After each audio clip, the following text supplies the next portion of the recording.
வணக்க நண்பர்களே, இன்றைக்கி நாம் ஒரு முக்கியமான கல்வெட்டை பார்க்க போகிறோம்.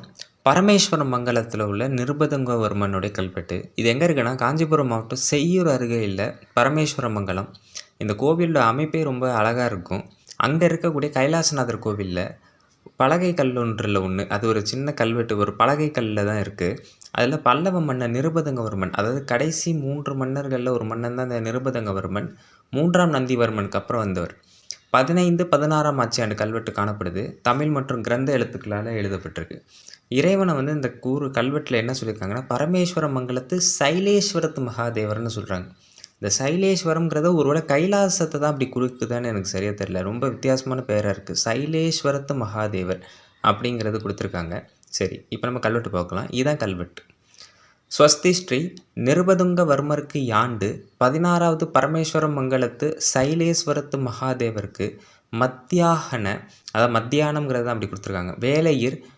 வேலையிற்று வமுதுக்கு திருவமுதுக்கு மன்னைக்குடி மரமடக்கி விழுப்பரையர் மகன் நந்தி நிறைமதி சைலேஸ்வரத்து கணப்பெருமக்கள் வழி கொடுத்த செம்பொன் 11 களஞ்சு இதன் பொலியூட்டினா நிசதி நாடூரி குத்தல் அரிசியும் ஒருபடி நெய்யும்போது காட்டும் விளக்கீடுக்கு ஒருபடி எண்ணெயும் முட்டாமை செலுத்துவோமானாங் கணப்பெருமக்களும் இது மகாசபை ரக்ஷை அப்படின்னு இந்த கல்வெட்டு கொடுத்துருக்காங்க. இதில் சில இடங்களில் நல்லா கவனிச்சிங்கன்னா நிறைய கிரந்த வார்த்தைகள் தான் அதிகமாக இருக்கும். மத்தியாகன, அப்புறம் பார்த்திங்கன்னா நிருபதுங்கல் நீன் போடாமல் இன்ன கொடுத்துருவாங்க. நெருப்பதுங்க அப்படின்னு படிக்கிற மாதிரி இருக்குது. அப்புறம் மன்னைக்குடிங்கிறது மன்னிக்குறிச்சி அப்படிங்கிற ஊரை தான் குறிக்குது. மன்னிக்குறிச்சிங்கிறது வேள்விக்குடி செப்பேடில் தெளிவாக பாண்டிய மன்னர்களுடைய செப்பேடு, அதெல்லாம் பின்னால் நான் காணொலி பதிவிடுறேன். அதில் வர ஊர், அதை பற்றியான கல்வெட்டு தான் இது. இப்போ அடுத்தவரை விளக்கத்தை பார்ப்போம். மங்களம் உண்டாகட்டும். பல்லவ மாமன்னன் நிருபதுங்கவர்மனோட 16வது, அதாவது கிபி 866ஆம் ஆட்சியாண்டு கல்வெட்டு. அவர் 850 ஆட்சி பொறுப்புக்கு வர்றார். சரி, இவ்வூர் பரமேஸ்வர மங்கல சைலேஸ்வர மகாதேவருக்கு, இந்த கோவில் இறைவனுக்கு மதிய வேளையில் அமுது, அதாவது சாப்பாடு படைக்கிறதுக்கு மன்னைக்குடி மரமடக்கி, அதாவது ஒருத்தரோட மன்னைக்குடிங்கிறது மன்னிக்குறிச்சி, அது பாண்டிய செப்பேடு வேள்விக்குடி செப்பேடில் குறிக்கப்படுற ஊர். அது மரமடக்கி விழுப்பரையர் மகன், அப்படி ஒருத்தரோட பேர் விழுப்பரையர் அப்படின்னு ஒருத்தருக்காரு.